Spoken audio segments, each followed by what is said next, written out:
And when they went from nation to nation, and from one kingdom to another people, he suffered no man to do them wrong. Yea, he reproved kings for their sakes, saying, touch not my anointed, and do my prophets no harm. The topic of our sermon this morning is, touch not my anointed. Touch not my anointed. Now, brothers and sisters, by the grace of God, it is possible that you've heard people saying, touch not my anointed. It is possible that if you've been in any church, either you've heard a preacher saying, do not touch me, or touch not the anointed. Or also you heard the believers or the followers of your church or people in your church saying, touch not my anointed. Amen. Amen. But the big question we've got to ask ourselves this morning is, who are the anointed? Who are these people that the Bible is saying, touch not my anointed? Today we live in a generation whereby we have specific people, special people called preachers, who have made people believe that they are the only ones that are anointed. Today, if you rise up and point out wickedness, or you point out sin in a certain preacher, you hear the preacher defending himself by saying, touch not the anointed one of God. Or you hear people who sit close to that preacher telling you, if you dare point your finger to our pastor, God will curse you because he says, you touch not his anointed. But the big question is, are the pastors only anointed of God? Or are we all anointed of God? Or is it that the Jews only are the anointed ones of God? And many times when false preachers come up and warn you never to touch them or to point finger upon them, they also use the Bible scriptures. You know, today it is biblically as a preacher and you as a child of God to judge me as a preacher. If you see me going wrong against the word of God, you have the right biblically to point out and say, Pastor, the way you are taking is not the right way. But yet today we have false preachers who say, it doesn't matter what I do, doesn't matter the life I live, you are not allowed to point fingers at me because I am the anointed one of God. And they will use scriptures like 1 Samuel chapter 24 verses 1. Look at 1 Samuel chapter 24 verses 1. 1 Samuel chapter 24 verses 1. 1 Samuel chapter 24 verses 1. The Bible says, and it came to pass when Saul was returned from following the Philistines, that it was told him, saying, behold, David is in the wilderness of Engedi.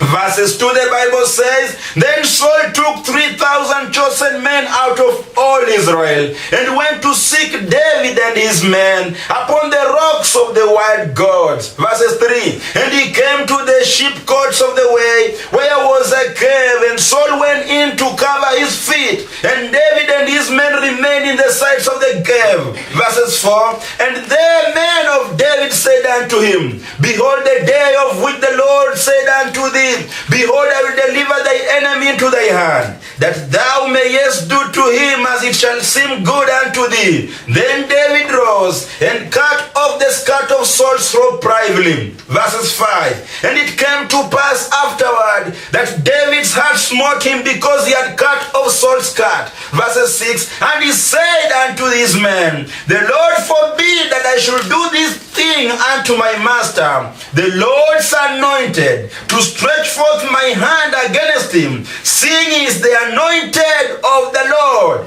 Verses 7, so David stayed his servants with these words, and suffered them not to rise against Saul. But Saul rose up out out of the cave and went on his way. I want you to notice something in verses 6. The Bible says that this is the time when Saul was seeking David to kill him. This was a battle between a young man David and King Saul. And the time comes when David is being given an opportunity by God to kill King Saul. But when his servants were expecting that David is going to kill Saul, David says in verses 6 that the Lord forbid that I should do this thing unto my master, the Lord's anointed, to stretch forth my hand against him, seeing he is the anointed of the Lord. And this is the scripture that false prophets like using. This is the scripture that false pastors like using. They say, you see, David did not touch Saul because Saul was anointed one of God. But look here, brothers and sisters, Saul was not a false prophet. Saul was not a false pastor. Neither was David a false prophet. This was a kingly battle. This was a battle between two men. And David came to a point of realizing that Saul was anointed as a king by prophet Samuel unto the children of Israel. Therefore, David spared the life of Saul just because God had anointed him. But today, my brothers and sisters, it's so unfortunate because most preachers will use this story to defend themselves. They have built themselves walls. They have built themselves corridors of touch not the anointed. They take your wife, they tell you, touch not the anointed. They steal your money, they tell you, touch not the anointed. They do things that are not worthy the cause of the word of God. But when you point out fingers unto them, they tell you, touch not the anointed. Amen? Amen. But look here, brothers and sisters.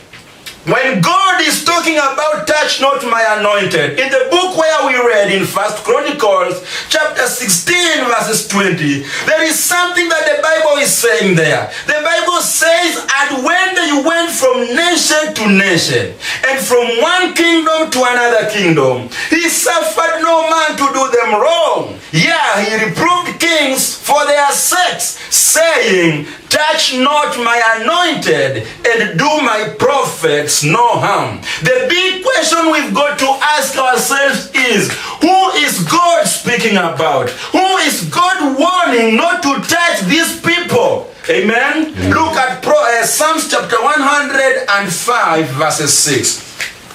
Psalms 105 verses 6. The Bible says, O ye seed of Abraham his servant, ye children of Jacob his chosen, he is the Lord our God, his judgments are in all the earth. He has remembered his covenant forever, the word which he commanded to 1,000 generations, which covenant he made with Abraham, and his oath unto Isaac, and confirmed the same unto Jacob for a law, unto Israel for an everlasting covenant. Verses 11, saying, unto thee will I give the land of Canaan, the lot of your inheritance, when they were but a few men in number, yeah, very few, and strangers in it. Verses 13, when they went from one nation to another. Now you see, in the book of Psalms 105 verses 13 is quoting 1 Chronicles chapter 16 verses 20. I hope everybody can see that. Verses 13, when they went from one nation to another, from one kingdom to another people, he suffered no man to do them wrong. Yeah, he reproved the kings for their sakes, saying, touch not my anointed, and do my prophets no harm. Amen. Amen. Out of the book of Psalms, you can notice one thing, that this is about the children of Israel. This is the time they were coming from Egypt, as they were going to the promised land. God knew that a time will come when the kings of the land will want to harm them. God knew that a time will come when the people of the land will want to harm his prophets. And he warned them. He warned them, telling them that you shall not touch my anointed. Who are these anointed people? The Bible says in Psalms chapter 105 verses verse 6, the seed of Abraham. The people that were coming from Egypt, the Israelites are the people that God is referring to, my anointed. Amen. Amen. You see, God is referring to a group of people. God is referring to people that believe in Him.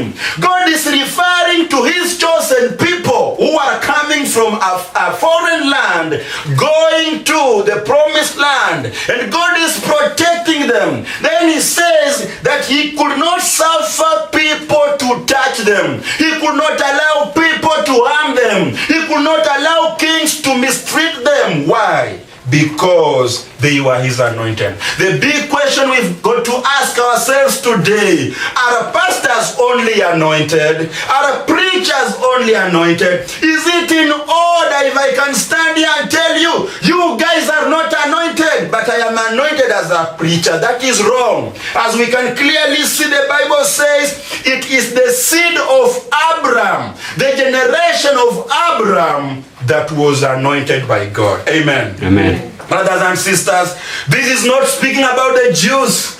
This is speaking about the children of God. This is speaking about those that believe in Christ Jesus. Because even at some point, Jesus comes and tells the Jews that Abraham is not your father, but the devil is your father. Why? Because Abraham did not seek to kill me, but you people seek to kill me. Therefore you do the deeds of your father. Look at John chapter 8 verses 37.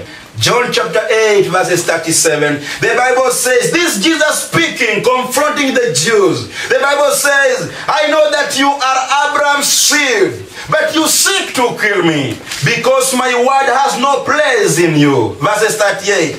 I speak that which I have seen with my father, and ye do that which you've seen with your father. They answered and said unto him, Abraham is our father. Abraham is our father. Jesus said unto them, if ye were Abraham's children, you will do the works of Abraham. But now you seek to kill me, a man that has told you the truth, which I have heard from God. This did not Abraham. Verses 41. You do the deeds of your father. Then said they to him, we be not born of fornication. We have one Father, even God. Verses 42. Jesus said unto them, if God were your Father, you would love me. For I proceeded forth and came forth from God. Neither came I of myself, but He sent me. You see, this is the time when, look here, brothers and sisters,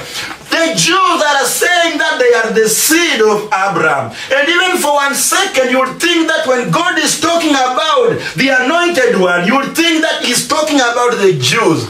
But here, thank God, Jesus is saying it is not about the Jews, because the same Jews are the one who killed Jesus Christ. And therefore, Jesus Christ is telling them, you are not the seed of Abraham. Because if you are the seed of Abraham, you would have not seek to kill me. But in the Bible where we read in the book of Psalms, God says that He was protecting the seed of Abraham from being mistreated by the kings of the world and the people of the world. And the Bible continues to say that Jesus is telling them, God is not your father, because if God was your father, you would have loved me. Look at verses 43.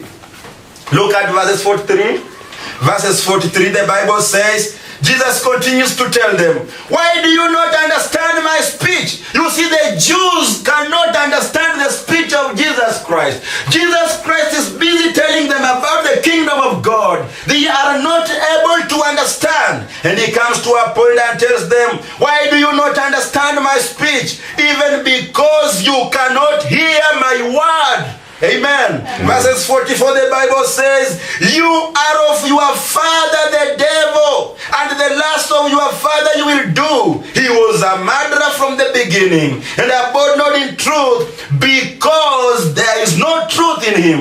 When he speaketh a lie, he speaketh of his own, for he is a liar and the father of it. You see, Jesus is hammering the point by telling the Jews, Abraham is not your father, and God is not your father, but the devil is your father, because because he speaketh not the truth, and whatever he does is all about lies. Amen. Brothers and sisters, this tells you that, number one, not only preachers are anointed, but also the Jews are not anointed one of God, but only the seed of Abraham. And now we get to understand that the Jews are not the seed of Abraham as long as they don't believe and listen to our Lord Jesus Christ. Then the big question you have to ask yourself this morning is, who is the seed of Abraham? Look at Galatians chapter 3 verses 7. Galatians chapter 3 verses 7. So number one, we get to understand that when God is speaking about his anointed ones, he is not speaking about preachers.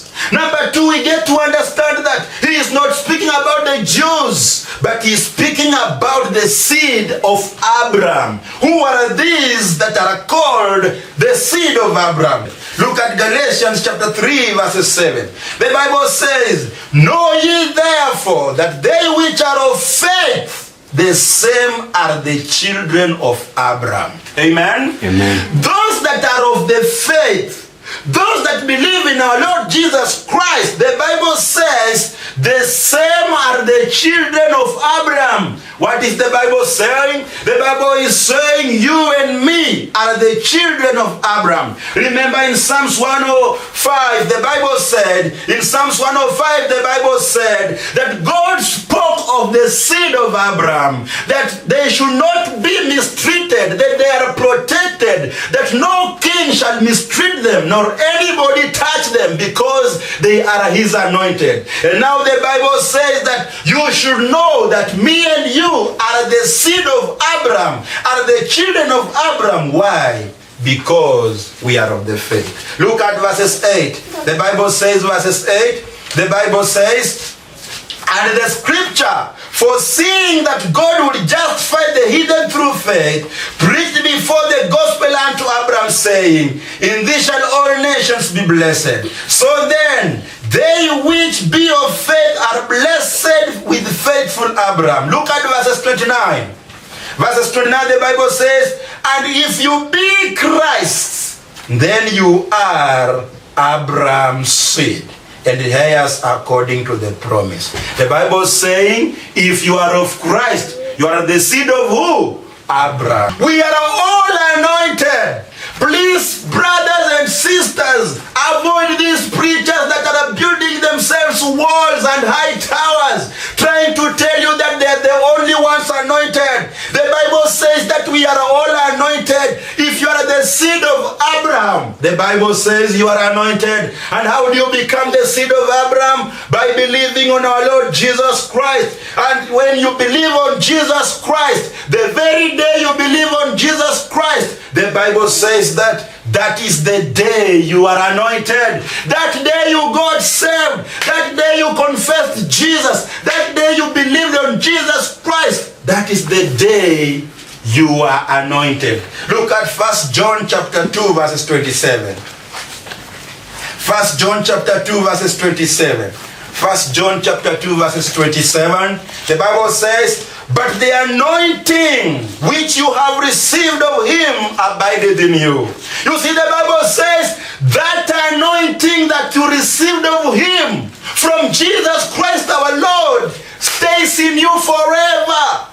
And you need not that any man teach you, but as the same anointing teacheth you of all things, and is truth, and is no lie, and even as it has taught you, you shall abide in him. When the Bible speaks of anointing, it is speaking about the Holy Spirit of God. When you get saved, the very time you get saved, God allows the Holy Spirit of God to come and dwell in you. And when the Holy Spirit of God comes to dwell in you, that is the moment you are anointed. And when you are being anointed by the Spirit of God, the Bible says it is the Holy Spirit of God that will teach you the Word of God. It is the Holy Spirit of God that will teach you the truth. And the Bible says the Holy Spirit of God is not of a lie. He doesn't lie, but he always teaches you what is of truth. and that is the anointing you received. Amen. Amen. Brother, sister, if you are saved, I repeat this and get it clear. If you are saved, you are anointed. Amen. It is a lie for a preacher to tell you that only Pastor Paul is anointed. That is wrong. You are anointed. I am also anointed. I am praying by the grace of God. Now you begin to change your perspective of things. You begin changing your normal way of seeing things. When you see a brother in Christ, you realize that he is anointed. When you see a sister in Christ, you realize that he is anointed. When you see your pastor, you also realize that he is anointed. When we meet together, we all realize that we are all anointed. Amen. Amen. There is nothing like a class. The pastor is anointed and another brethren is not anointed. The Bible says that day when we received our Lord Jesus Christ, you are anointed the very day. Look at 1 John chapter 2 verses 18. 1 John chapter 2 verses 18. 1 John chapter 2 verses 18. The Bible says, little children, it is the last time. And as you have heard that Antichrist, and as you have heard that Antichrist shall come, even now are there many antichrists, whereby we know that it is the last time. They went out from us, but they were not of us. For if they had been of us, they would no doubt have continued with us. But they went out that they might be made manifest that they were not of all of us. But ye have an auction of the Holy One, and you know all things. Verses 20, the Bible says, but you have an auction from the Holy One, and you know all things. God is saying, as his children, you have what we call an auction. Now, what is an auction? An auction is the action of anointing someone with oil. Amen. Amen. When you are anointing someone with oil, that is what we refer to as an auction. So in simple word, the Bible is saying, as the children of God, the very time we got saved, God auctioned us. He anointed us with oil. We are the anointed ones of God. Those that are against Jesus Christ are not anointed. The antichrist that we have today are not anointed. But you and me, the Bible says, we have the auction of God, which means we are already anointed by our Lord Jesus Christ. Amen. Amen. Look at 2 Corinthians chapter 1 verses 20. 2 Corinthians chapter 1 verses 20. 2 Corinthians chapter 1 verses 20. The Bible says, for all the promises of God in him are yea, and in him amen, unto the glory of God by us. For he, verses 21, now he which establishes us with you in Christ and has anointed us is God. I hope you saw that verse. Now he which establishes us with you in Christ and has anointed us is who? God. Did you hear the Bible saying, and has anointed the pastors? Did you hear the Bible saying, and has anointed the Jews? The Bible is saying, and has anointed us, me and you. Verses 22, the Bible says, who has also sealed us and given the earnest of the Spirit in our hearts. What is the Bible saying? The Bible is saying, immediately you receive Christ Jesus, you are anointed. And thereafter being anointed, you are sealed. You are sealed, waiting for the full redemption, ready to inherit the kingdom of God. That means after you are sealed, you will never go to hell again. Amen. Hallelujah. Amen. Brothers and sisters, this is so key and important. And it is something that should give you joy to understand that you are a child of God and you are anointed. You are a child of God and you are sealed. You are a child of God and God anointed you with his oil. He has already given you the earnest of the Spirit in your heart. Therefore, Therefore, you don't have to degrade yourself. You know, today preachers have caused people to put themselves down. Whenever a preacher is around them, they look unto themselves as nothing, and the preacher looks at himself as a God who is anointed. That is wrong. That is wrong. And therefore we must come to a point and desire to read the word of God. You are anointed just the same as I am anointed. There is nothing more special about me, brother, sister. The same anointing that anointed me, it is the same anointing that anointed you. Amen. And that means when we sit together, we eat together as saints. We fellowship together as saints. Why? Because we are anointed by the same anointing. Amen. Amen. The Bible says that we have been given the earnest of the Spirit in our hearts. How did we receive the anointing of the Holy Spirit? It is when we first believed. If you know that you are truly saved, that day you got saved, that is the day you are anointed. Amen. Amen. I don't care if it was 1992. I don't care if it was in the year 2000. I don't care if it is yesterday. The very day you got saved. Let me tell you something. The sister that got saved last week is anointed. Just the same way I was anointed in the year 2002 when I got saved. We are all the same in the eyes of God, anointed by the Spirit of God. The Bible says in John chapter 7 verses 38. John chapter 7 verses 38. The Bible says, he that believeth on me, as the scripture has said, out of his belly shall flow rivers of living water. Amen. Amen. Verses 39, the Bible says, but this spake of the Holy, of the Spirit, which they that believe on him should receive. For the Holy Ghost was not yet given, because that Jesus was not yet glorified. So you see, Jesus is saying, if you believe on him, as the scripture says, out of you shall come out rivers of living water. What are these rivers of living water? The Bible says it is referring to the Holy Spirit of God. Amen. Amen. You cannot be saved and say you don't have the Spirit of God. You cannot be saved and say, I will receive the Spirit of God next year. No. The moment you get saved, the Holy Spirit comes in. He dwells in you and he never goes away. He is in you always. It is you to allow him to produce fruits in your life. It is you to allow him to make you grow and teach you the whole truth. If you don't allow him, that is when the Bible says you make him sad.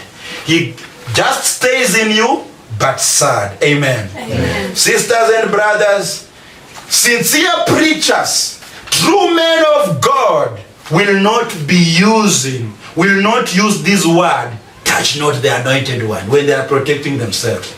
If you want to know a true man of God, he never builds a wall and writes on it, touch not me, the anointed one.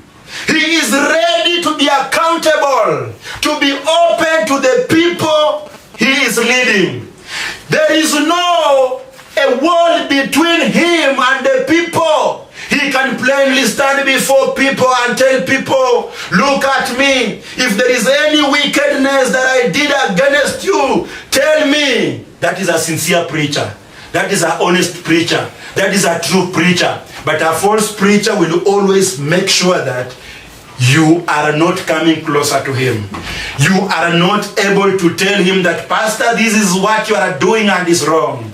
But a true man of God is a man that is accountable. A true man of God is a man that is ready to be told, Pastor, this is not what the Bible says. He's a man that is willing to stand before you and tell you, tell me anything that I did that is wrong. This is a man that does not hide behind the corridors of touch not the anointed one of God. Amen. Amen. 1 Samuel chapter 12 verses 1. Look at how Samuel was so sincere and honest and accountable before the people he was leading. Samuel was not this guy of a preacher that will say, if you point a finger at me, you will see. God will strike you. No. He was not such a kind of a preacher. And every preacher must be like Samuel, willing to be open, honest, and accountable. 1 Samuel chapter 12 verses 1. 1 Samuel chapter 12 verses 1. The Bible says, and Samuel said unto all Israel, behold, I have hearkened unto your voice in all that you said unto me, and have made a king over you. Verses 2. And now, behold, the king walketh before you, and I am old and gray-headed. And behold, my sons are with you, and I have walked before you from my childhood unto this day. That is a man of God speaking to the children of Israel. He is telling them, I have been walking before you since I was a child, and now I am an old man with gray hair, and even my children are always with you. Amen? Amen. Look at verses 3. Behold, here I am. Witness against me before the Lord, and before his anointed. Whose ox have I taken? Or whose ass have I taken? Or whom have I defrauded? Whom have I oppressed? Or whose hand have I received any bribe to blind my eyes therewith? And I will restore it to you. Samuel is telling these guys, after he has just anointed Saul, he is telling them, I stand before you now. Let any one of you judge me. Let any one of you stand and give witness. If there is anyone that I received bribe from, let him stand here and say, as I was a minister unto you.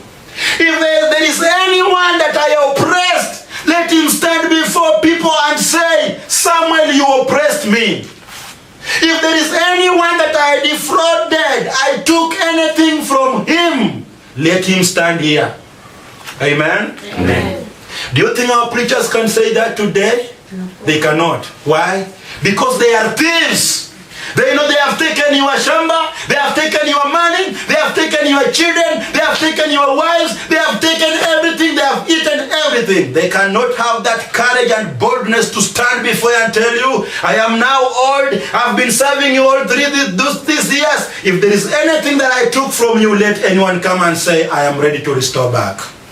But sincere preachers, sincere men of God will always be willing to come forward and say, look here guys, if there is anything that I took, I am ready to restore. If there is anything, if there is anybody that feels that I went against him, let him stand now and speak. Today's preachers are all about, don't touch the anointed one of God. Do not touch the anointed one. Those are just empty threats. You know, today, let me tell you the truth. If these preachers that spend time telling you don't touch the anointed one were true men of God, some of us will be dead. Because all the time we spend time telling them that you are wrong. We will be dead. We will be in the graves. But it is approved to tell you that they are not anointed ones. Amen. Amen. Look at verses 5. 1 Samuel chapter 20 verses 5. And he said unto them, the Lord is witness against you, and his anointed is witness this day, that you have not found aught in my hand. And they answered, he is a witness. Time comes when Samuel tells them, the Lord is my witness, and the king that I have just anointed, Saul, is also a witness. That none of you has come up and said, Samuel, you did A, B, C, D. And they all said, he is a witness. Meaning they all said, Samuel, we have not seen anything corrupt in your ministry. Amen? Amen. We have not seen anything wicked in your ministry. As a man of God, you've served us politely, going where in the ways of God. You have not been a hypocrite. You have not received bribes. You have stood by the word of God. If you can find such a preacher today, count yourself lucky. Amen. Amen. Just count yourself lucky if you can find such a preacher today. Look at Acts chapter 20 verses 26.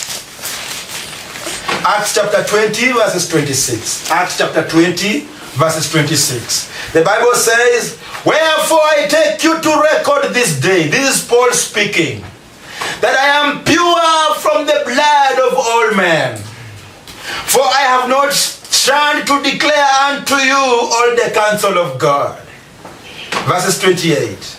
Take it therefore unto yourself and to all the flock, over the which the Holy Ghost has made you overseers, to feed the church of God, which he has purchased with his own blood. For I know this, that after my departing shall grievous wolves enter in among you, not sparing the flock. Also your own self shall men rise, speaking of perverse things to draw away disciples after them. Verses 31. Therefore watch and remember that by the space of 3 years I cease not to warn everyone night and day with tears. And now, brethren, I commend you to God and to the word of his grace, which is able to build you up and to give you an inheritance among all them which are sanctified. Look at verses 33. This is Paul speaking. I have coveted no man's silver or gold or apparel. Yeah, ye yourselves know that these hands have ministered unto my necessities and to them that were with me. You see what Paul is saying? Paul is saying, I have never coveted any man's silver. I have never admired any man's silver, nor his cloth, nor his gold, but I have been working with my own hands. Amen? Amen. On the contrary, the preachers of today, they are the ones who admire your land, they are the ones who admire your money, they are the ones who will use every tactic to make sure that they eat your money. Paul has the courage, Paul has the boldness to stand before people and tell them, I have never admired any man's silver. I have never admired any man's gold. I have never admired any man's cloth. You know, if you compare Samuel and you compare Paul, these men are speaking at the end of their ministry. When now they are now ready to die, they are now old. God is just about to call them back home. But before they go back home, before they go back to heaven, before they go sleep with their fathers, they stand before people and say, if there is anything I did, if there is anything I took, let anyone tell me. Brothers and sisters, this is my prayer. That time when I grow old, I will be able to stand before the saints and tell them, I have been a pastor to you for all this time. If there is anything I stole from you, let anyone say. If there is anything I took without your permission, let anybody say. If there is anyone I defrauded, let anybody say before the congregation. Amen. Amen. Brothers and sisters, preachers that are sincere, preachers that are of God, preachers that are called of God, they know one thing. They know that we are all anointed. Therefore, they shall not give themselves a special place. I cannot waste my time giving myself a special honor, purporting that I am anointed more than you. No! I declare this knowing that you and me are anointed. The difference is, God has only graced me to be a minister in the ministry so that I can serve you guys. Not as a boss, but as a servant. Amen. Amen. So how do you handle your preacher? You don't handle your preacher as the one most anointed. That is why today people are lost. They are calling their preachers lords. They are calling their preachers fathers. They are calling their preachers many, many names. But look here. God is not allowing you to hold your preacher as a God. God is not allowing you to hold your preacher as a Lord. But God only wants you to honor your preacher. Amen? Amen. God only wants you to honor your preacher. God does not want you to fear your preachers like lightning. God does not want you to fear your preacher like a police. Your pastor is not your police. Your pastor is your servant. Your pastor has to serve you. Your pastor has to minister to you. And he is not a police. So you don't hold your preacher in the name of saying, I will not touch the anointed one. But God wants you to honor your preacher. Look at 1 Timothy chapter 5 verse 17. The Bible says, 1 Timothy chapter 5 verse 17, let the elders that rule well be counted worthy of double honor, especially they who labor in the word and doctrine. You understand what the Bible is saying? If you have an elder or a preacher that is ruling well, that means guiding you well, directing you well in the ways of God, the Bible is saying, count him worthy of a double honor. Respect him with all the respect he deserves. Amen? Amen. And the Bible says, especially those who labor in word and doctrine, especially those who teach you the word and the doctrine of the word of God. What are we doing now, brothers and sisters? We are being taught the word of God. I am laboring now. I am always here to teach you the word of God. I am always laboring in the word of God. The Bible says in verses 18, for the scripture saith, thou shalt not muzzle the ox that treadeth out the corn, and the laborer is worthy of his reward. How can you honor your preacher, your sincere preacher? The way to honor your preacher, the Bible says, is also to reward him. Amen? Amen. And he says, you cannot take an ox, you cannot take your donkey to go working, and you seal his mouth not to eat even what he's working on. What is it saying? He's saying, as your preacher is laboring in the word, ministering unto you, the other way of honoring your preacher is to reward him, to give him something to eat. Amen. Amen. Finally, sisters and brothers, I want you to know one thing. We are all brethren. Sisi wote ni wapendwa. Amen? Amen. There is nothing like pastor akapo juu, yeye mafuta yake ni nyingi sana, sisi ni watu kauka huko chini. There is nothing like that. We are all the brethren in the eyes of God. We are all brethren. And therefore the pastor is not the Lord. I am not your boss. In fact, Jesus said, the one that is greater must become a servant. Amen? Amen. Ready to serve you. But have this mentality starting from today. Whether it is your bishop, whether it is your pastor, whoever it is, we are all anointed by the Spirit of God, and we are all brethren. Amen. Amen. Matthew 23:8, the Bible says, Matthew 23:8, the Bible says, but be not ye called Rabbi or Rabbi, for one is your master, even Christ, and all ye are brethren. You see, Jesus is giving us these instructions. He is saying we should not allow anyone to call us Rabbi, or Father, or Lord, or Master. Why? Because we have only one boss. We have only one master, even Jesus Christ alone. The rest of us all are who? Brethren.